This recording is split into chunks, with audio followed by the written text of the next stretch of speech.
متنجن اصیل گیلانی با فسنجونایی که تا حالا خوردین یه فرقایی داره. روغن روشو نگاه. من بهنام رستمی هستم و میخوام بهتون بگم چجوری این غذای گیلانی رو که در حال فراموش شدن درست کنیم. اول گردوی آسیاب شده رو با رب انار ترجیحاً ترش تفت بدین تا داغ بشن بدون روغن.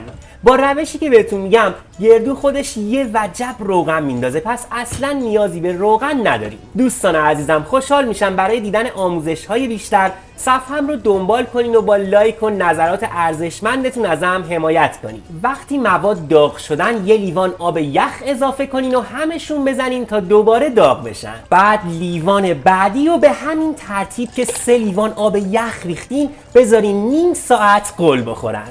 بعد 3 لیوان آب یخ دیگه هم بریزین توی گمج و بذارین با حرارت کم 3 ساعت غل بخورن. حالا نمیدونم شما تا حالا مرغابی خوردین یا نه، ولی در قدیم متنجن اصیل گیلانی رو با مرغابی درست میکردن، ولی ما امروز داریم با همین مرغای معمولی درستش میکنیم و با نمک و فلفل و زردچوبه 1 ساعت مزه دارشون میکنیم.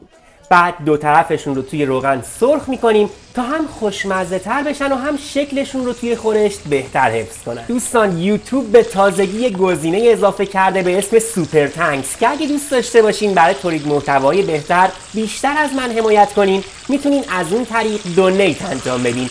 کلی هم مرسی از حمایت‌های همیشگیتون.